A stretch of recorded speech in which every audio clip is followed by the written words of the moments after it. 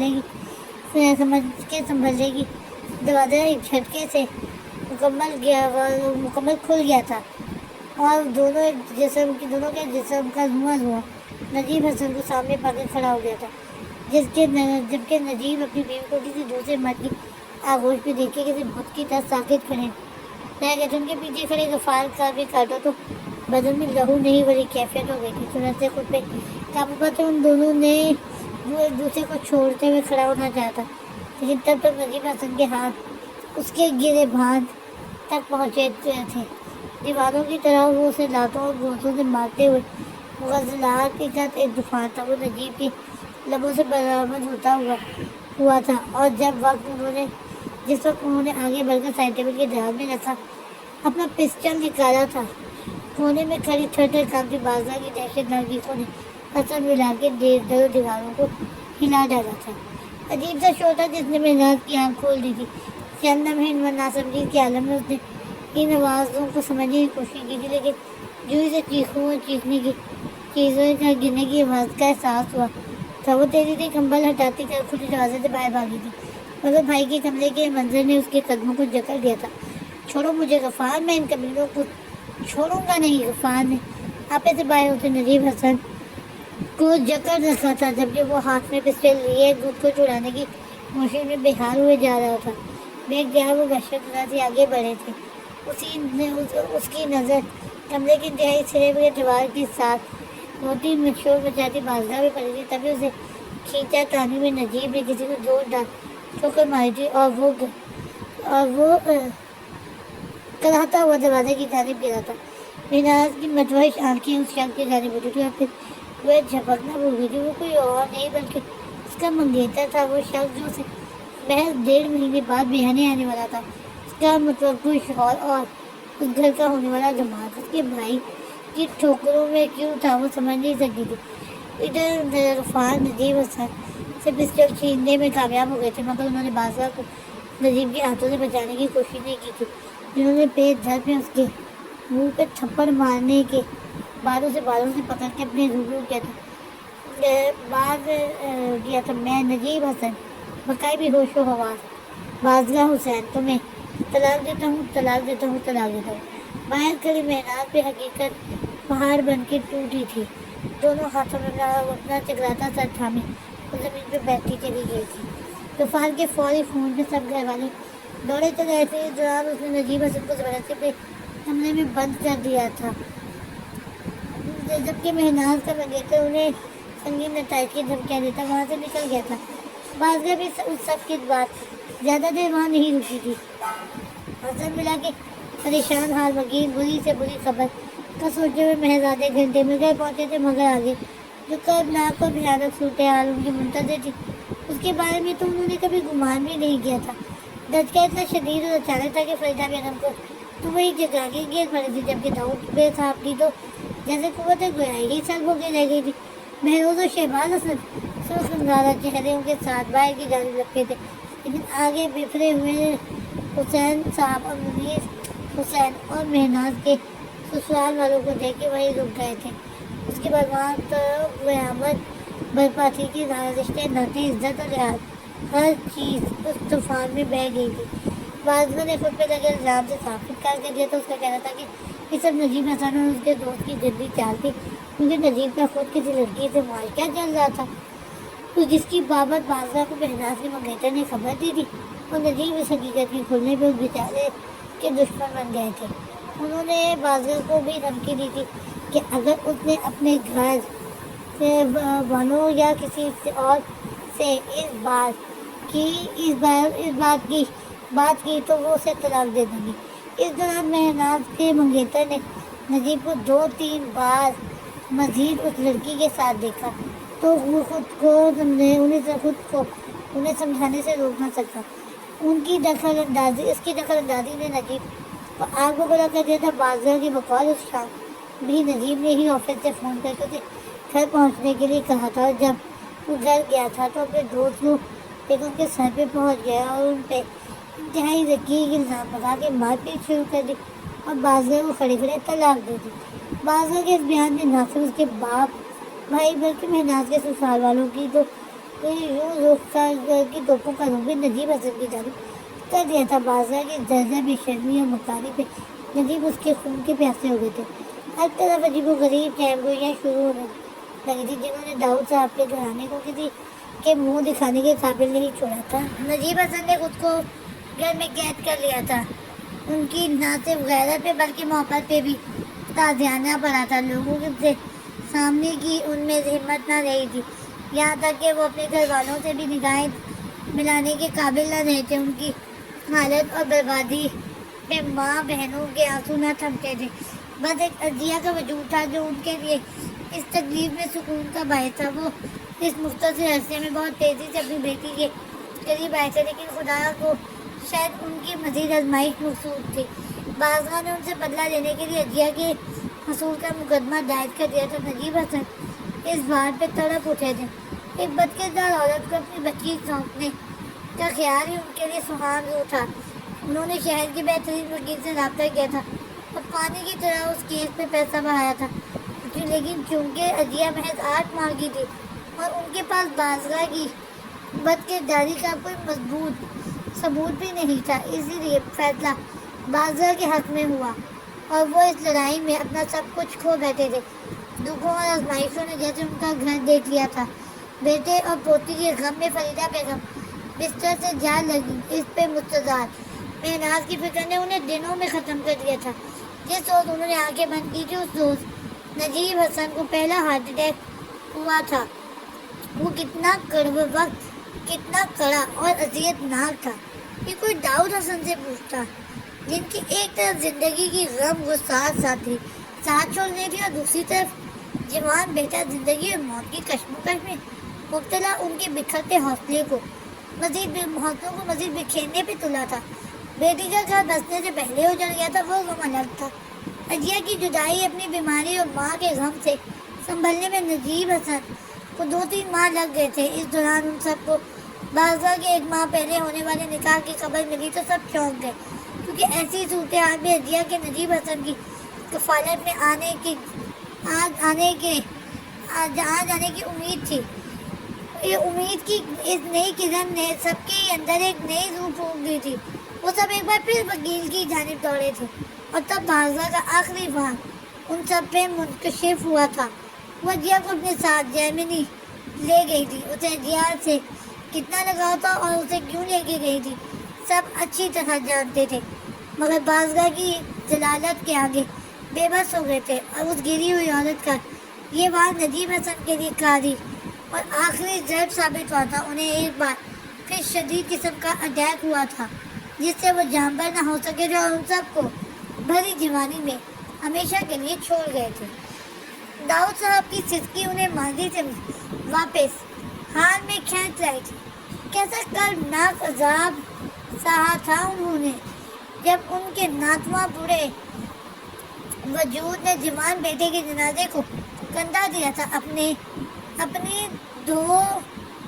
وہ درد بھری کیفیت اور اپنے لاڈلے کی وہ اذیت بھری موت انہیں آج 25 سال بعد بھی بخوبی یاد تھی، مگر بازگاہ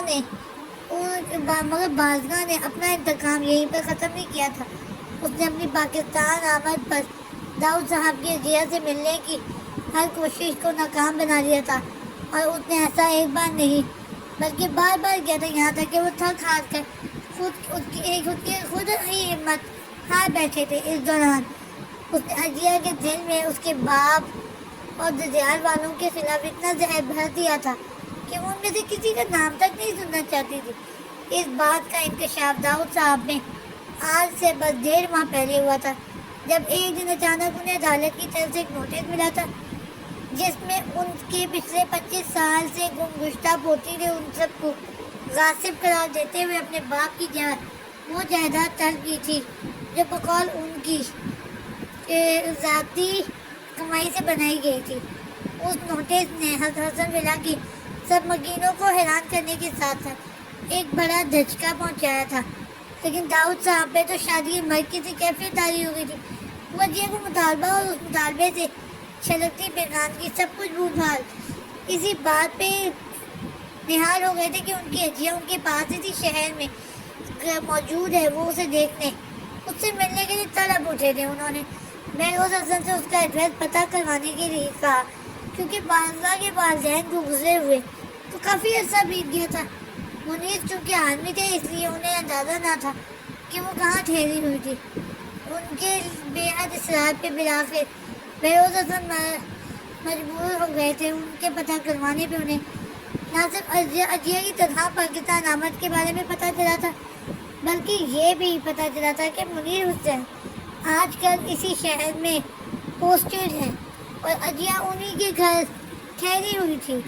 یہ تمام تفصیل انہوں نے داؤد صاحب کی گوش گزار کر دی تھی، جو اجیا کی تنہا پاکستان آمد کا سن کے پھولے نہیں سمائے تھے۔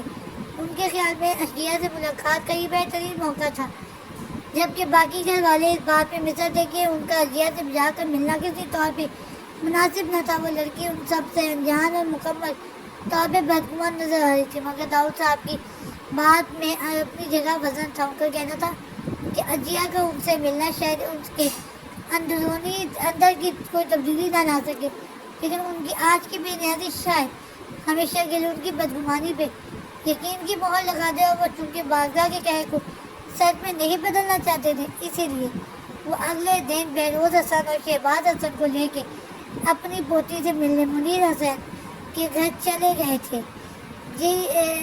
جی کس سے ملنا ہے آپ کو؟ گیٹ پہ آنے والے ملازم نے ان کی جانب دیکھتے ہوئے سوال کیا تھا۔ ہمیں اجیا بی بی سے ملنا ہے، ان سے کہنا کہ حسن ولا سے ان کے دادا ملنے آئے ہیں۔ داؤد حسن نے رسان سے جواب دیا تو وہ اس بات میں سے لاتا عمدے کی جانب بڑھ گیا۔ معاف کیجیے گا، لیکن کرنل صاحب کہہ رہے ہیں کہ وہ آپ سے نہیں ملنا چاہتے۔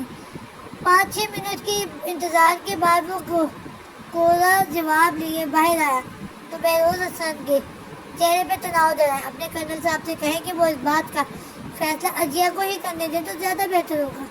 بہروز حسن کی کارڈار لہجے پہ ملازم خاموشی سے واپس پلٹ گیا، مگر اب کی بار اس کی واپسی جلدی ہوئی تھی اور اس نے ان کے لیے آنے کے ساتھ یہ دروازہ کھول دیا تھا۔ آئیے۔ داؤد صاحب کا دل یکرک مسرور ہو گیا تھا۔